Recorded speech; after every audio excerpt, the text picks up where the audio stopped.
Eh bien, bonjour ou bonsoir à tous. Je vous souhaite un bon dimanche. Désolé pour cette absence de 2 jours. Il fallait que je me repose et pouvoir trouver d'autres idées de vidéos à proposer. Donc là, il me semble que je ne vous ai pas proposé Setup plus 10. C'est un logiciel gratuit. Hop, désolé pour l'écran noir. Est-ce que ça va sur... Ah, parfait. Là, ce que j'ai fait, c'est que j'ai mis dans paramètres. Là, vous avez état. Et là, j'ai mis dans paramètres. Comme ça, au moins, vous avez les noms des services. Donc là, dans Action, je vais vous montrer où vous pouvez appliquer les paramètres recommandés. Donc en vert, le deuxième, vous faites les paramètres recommandés et plutôt recommandés, c'est-à-dire que vous avez en gros deux en un, c'est-à-dire les paramètres en vert que vous pouvez désactiver en toute sécurité et limiter, qui est coloris jaune, pour faire un exemple. En gros, ça va cocher qui peut être recommandé et recommandé. En gros, les deux. Tout ce qui est en rouge, à éviter car ça peut casser Windows. Donc là, vous avez les noms des services, à quoi ça sert. Je vous fais un petit scroll d'en bas pour vous donner une idée. Ce logiciel permet justement à ceux ou celles qui ne sont pas partants de modifier leur Windows avec des Windows modifiés.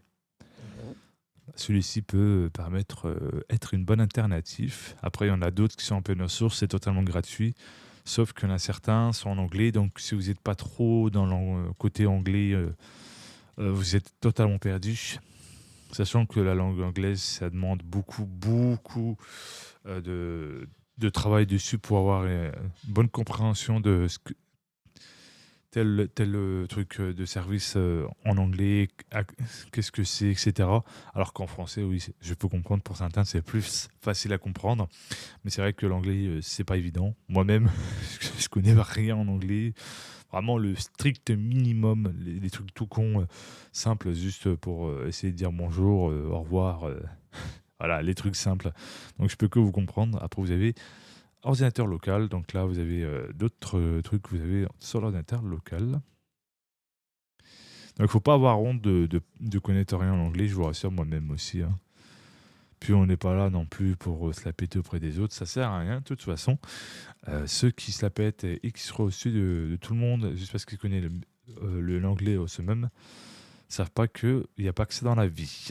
Les choses sont simples quand tu ne penses pas qu'à un truc dans la vie. Donc en Pilot, ça c'est tout ce qu'il y a ici, désactiver, vous pouvez retirer. Moi j'ai fait le script hier que je vous ai déjà partagé sur la chaîne qui permet de désactiver.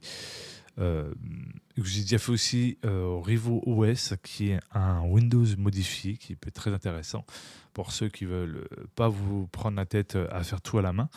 Mais pour ceux qui aiment faire à la main et pour être sûr de désactiver tout proprement des services qui ne servent pas, oui, ça peut être utile d'utiliser le script IA pour désactiver. Bon, anti-IA, on appelle ça. Et aussi le Shut plus 10, aussi, qui peut être intéressant, compatible pour le 10 et le 11. Et plein d'autres aussi. Pika Optimizer si vous voulez utiliser. J'ai retesté et il n'y a plus aucun crash. Donc après, bon, on sait que Microsoft, c'est une fois sur deux que euh, ça soit corrigé ou pas. Donc voilà. Après, il y en a d'autres qui vont vous conseiller Linux. Mais si les gens veulent avoir la compatibilité à 100% des jeux vidéo pour le online, il faut être sur Windows. Si vraiment vous n'êtes pas pressé et que vous êtes plus, je m'en bats les couilles du online, voilà, dans ce contexte-là, vous vous en foutez totalement, Linux peut être une bonne alternative. Mais personnellement, pour une personne qui veut le maximum de compatibilité Windows, après tu peux trouver des Windows modifiés les plus légers possibles selon ta config et tu seras moins emmerdé. Après, c'est une question de choix de chacun et de chacune.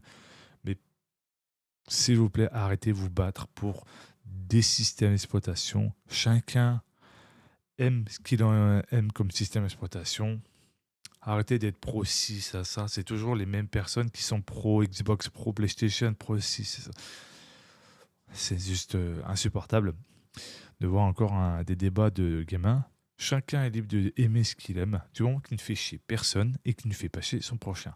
Enfin bref, si ça vous a plu cette vidéo, n'oubliez pas de vous abonner, de mettre un pouce bleu, d'activer la cloche de notification et on se dit à la prochaine pour les prochaines aventures. Ciao, ciao, c'était Monsieur Kazetra.